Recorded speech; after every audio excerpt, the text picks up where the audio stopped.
Chers amis du livre, bonjour et bienvenue sur votre émission Palabre autour du livre, un écrivain, une œuvre. Nous avons l'honneur de recevoir encore un chroniqueur qu'on ne présente plus. Il se prénomme Tanguy Agoyi. Tanguy, bonjour.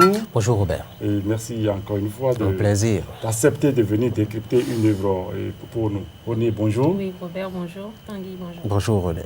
Alors Tanguy, avant donc de nous décrypter le chroniqueur du PR, je rappelle que vous-même vous êtes chroniqueur littéraire et que vous animez l'émission des livres et des lettres. Voilà, des livres et des lettres. Merci donc de venir.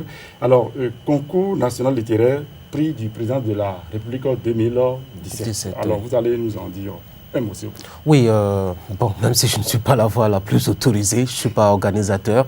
C'est vrai qu'on m'a fait l'honneur de siéger parmi les membres du jury de présélection, puisqu'il y a 2 étapes d'évaluation de ces ouvrages-là. Ouais. Et donc, pour ce que je sais et pour ce que je peux en dire, je dois dire le concours littéraire prix du président de la République est un concours installé, je crois, institué, il y a quelques années, par un particulier, en tout cas une association, avant d'être récupéré par le ministère de la Culture pour l'élargir au plan national afin de le soutenir davantage. C'est un concours biennal qui met en compétition, je dois dire, les auteurs, les écrivains autour d'un genre. Oui. Pour l'édition, l'avant-dernière édition, avant celle-là qu'on est en train d'organiser, c'était le roman qui était en compétition. Cette fois-ci, c'est le théâtre. Je crois que les hostilités ont été lancées le jeudi dernier à travers une cérémonie officielle. Le ministre a procédé justement à ce lancement-là. Et donc, tous les auteurs, en tout cas, qui ont publié des pièces de théâtre dans une période relativement de 5 à 6 ans, devraient pouvoir donc participer à ce concours. Mais les candidatures sont justement présentées par les maisons d'édition afin de permettre de positionner aussi les maisons d'édition, de les faire connaître sur le plan national. Alors, je crois qu'il y a 2 étapes, comme je le disais, d'évaluation. Une présélection d'abord, on retient 5 ouvrages, puis après on passe la main au jury final qui décide de qui aura remporté. Cette année, il me semble que le premier devrait remporter un trophée. Avec une enveloppe financière de 3 millions de francs CFA. Voilà un peu ce que je sais. Et son livre devra être publié en 1000 exemplaires. Voilà. Quelle est la date limite Oui, je crois que c'est le 21 septembre prochain, la date limite de dépôt des dossiers. Et tous les auteurs sont donc appelés, en tout cas ceux qui ont écrit et publié des pièces de théâtre. Tanguy, merci pour cette information. Merci. Dans le domaine de la littérature. René? Oui, Tanguy. René? Nous allons vous demander de nous faire un bref aperçu de ce livre pour les auditeurs qui n'ont pas encore lu. Le chroniqueur du PR, c'est un recueil, sinon c'est une pièce de théâtre assez plaisante. Coïncidence pour coïncidence, on parlait donc de concours qui met en œuvre les tests de théâtre, et voilà qu'on parle aussi de théâtre. Voilà. C'est une production de Théâtre Victor Barnabé Akaï qu'on ne présente plus dans le monde de la littérature au Bénin. C'est un écrivain polyvalent, mais surtout, je dois dire, très productif, qui publie beaucoup. La dernière fois, je crois que ça doit être le samedi dernier, il m'appelait encore pour m'annoncer ses prochaines parutions. Je crois qu'il y a encore 2 qui sont. Dans quel genre déjà Il ne m'a pas fait le secret. D'accord, allez-y. Ben voilà, oui, on va attendre. Alors, le chroniqueur de PR, c'est assez simple. Le sacré daté Victor Barnabé Akaï. Oui, c'est assez simple, il faut le dire. D'abord, c'est une pièce de théâtre. Oui. Publiée par les éditions pluriel, Plume Soleil, pardon, Plume Soleil, bien évidemment, puisque lui-même, il est un élément de Plume Soleil. Oui.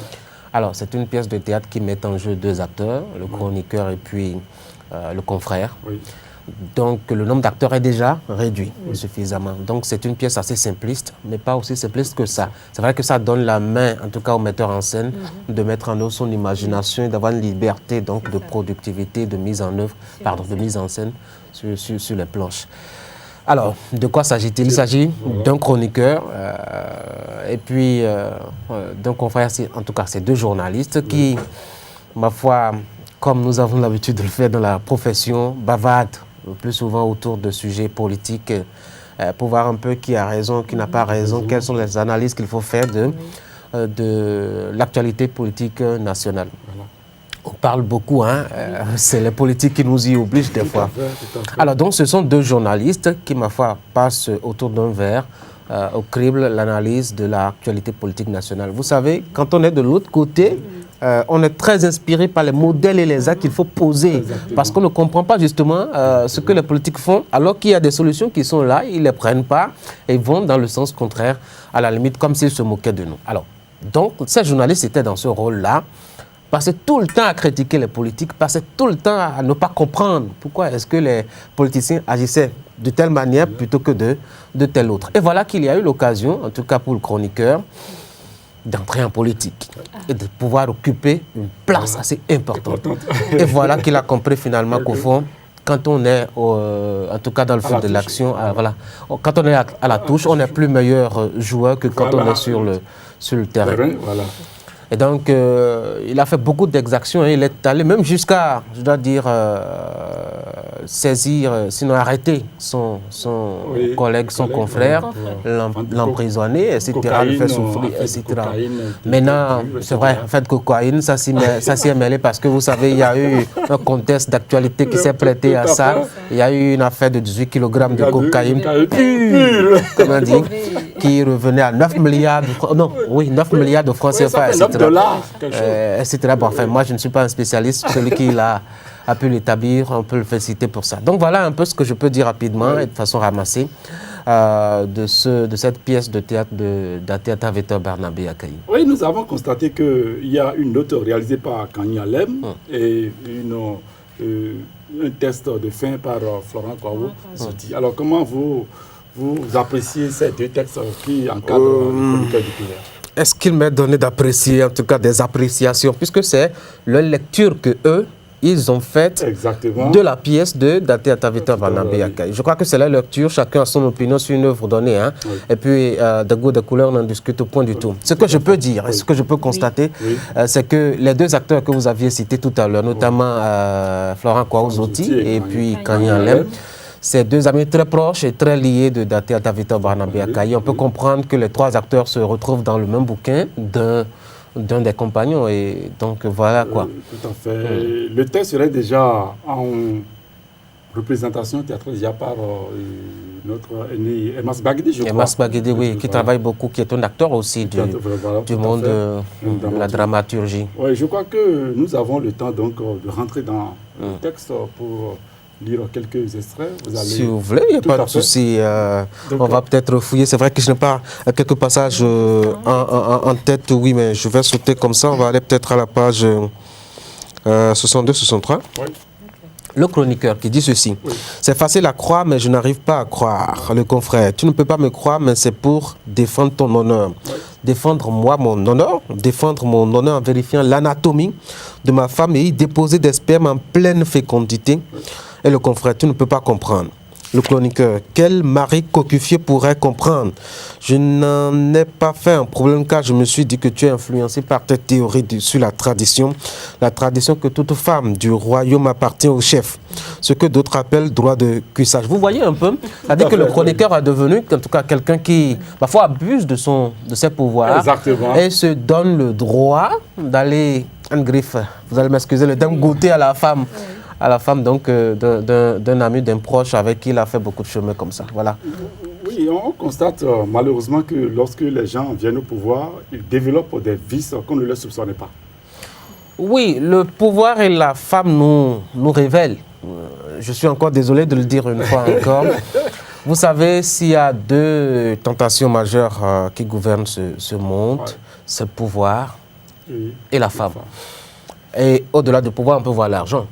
Oui. Pouvoir, l'argent. Alors, vous avez beau être aujourd'hui humble, sérieux, sincère, il n'y a qu'à l'épreuve du pouvoir. Beaucoup de tentations vous sont, en tout cas, vous passez devant beaucoup de tentations qui font que justement vous êtes éprouvé. Et quand vous n'aviez pas été suffisamment éduqué, quand vous n'avez pas une éducation qui est suffisamment solide et ancrée dans votre inconscient, il est très facile de passer à côté. Hein? Oui. Donc, c'est comme ça que je peux expliquer un peu. C'est vrai que, bon, on a tendance à donner des leçons à ceux qui, peut-être, ont le pouvoir, mais qui exagèrent peut-être à la limite. Mais il y a que, même si le pouvoir corrompt, comme dirait un philosophe, on peut faire un effort, en tout cas, de limiter l'épaisseur de la corruption et la profondeur de la corruption aussi. Mais une fois encore, je crois que l'élément fondamental sur lequel on devrait surtout travailler pour éviter que le pouvoir, nous soyons esclaves du pouvoir et de la femme, c'est surtout que d'apprendre à éduquer profondément les enfants, d'apprendre à leur faire savoir le bien du mal. Mais d'une manière ou d'une autre, le pouvoir, ce n'est pas pour, en tout cas, les enfants de cœur, hein, ce n'est pas pour les prêtres. Non, non, non. C'est bien pour les bien vicieux. Encore que, en tout cas, l'Église catholique est bien organisée. C'est un pouvoir assez puissant à travers le monde. Donc, le pouvoir, ce n'est pas pour les saints. Quand vous avez le pouvoir, parfois vous êtes bien obligé de faire des choses qui vont à l'encontre de vos principes. Ça nous rappelle qu'on est humain et qu'il faut faire très attention pour ne pas... Oui, est-ce que le pouvoir nous rappelle que nous sommes humains? Le pouvoir nous fait penser plutôt que nous sommes surnaturels. Oui, tout à fait. On a tout le pouvoir. Puisque nous avons le pouvoir, oui. Vous ne pouvez pas imaginer... Mais imaginez-vous un instant que vous êtes président de la République. Oui. Que vous pouvez, ça dit que rien que pour votre passage, qu'on doit faire arrêter tout le monde. Voilà. Pour que vous passiez. Voilà. Que sur un simple ordre, qu'on peut faire tout en votre nom. C'est ça. Oui. Mais vous vous donnez des libertés commensurables. Oui, voilà. Donc on se prend pour carrément un demi-dieu, parce que justement le pouvoir y a contribué. Oui. Alors, Tanguy Agoyi, l'intérêt donc de ces causeries, c'est d'amener donc les gens à aimer le livre et à aimer lire. Alors, un conseil à l'endroit donc de tous ceux qui nous écoutent par rapport aux chroniqueurs du PR de Daté Atavito Barnabé Akaye. Vous me demandez un conseil, j'en ai plusieurs. Hein. Oui, le premier, allez-y. Daté Atavito Barnabé Akaye, on ne le vend plus au Bénin. On ne le présente plus au Bénin. Ouais. C'est une qualité, c'est un talent sûr, c'est une conviction, en tout cas, je dois dire, c'est un parcours aussi, et c'est une densité intellectuelle aussi. Donc, déjà, le fait de lire Daté, on apprend. Oui. On se découvre, et on découvre l'univers de la littérature. L'univers audacieux et étonnant. Voilà. Pratiquement, je dois dire, tendancieux, à la limite provocateur de Daté Atavito Barnabé Akaye. Ne touchez surtout pas à ces œuvres poétiques quand vous êtes, en tout cas, quand vous vous apprêtez à prendre votre communion. C'est ce que je dis. Voilà, quand vous êtes un saint, ne touchez pas à ces œuvres poétiques. Première chose. Deuxième chose, c'est que la pièce particulièrement de Daté Atavito Barnabé Akaye, comme j'ai commencé par le dire, c'est une pièce assez simple, facile à digérer. Et quand vous êtes acteur ou quand vous suivez un peu l'actualité politique nationale, vous comprenez assez facilement dans quoi il ancre un peu, je dois dire, l'action de son œuvre et à quoi il pense quand il écrit. C'est bien qu'on retrouve en tout cas notre univers à la fois social, politique et économique dans les productions de nos écrivains. Ça permet quand même à ce que les gens ne pensent pas que la littérature est là toujours pour les rêves. Très bien, merci Tanguy Agoyi. Vous nous revenez quand? C'est quand vous m'invitez. Très bien, merci René. Oui. Et nous voici donc à la fin.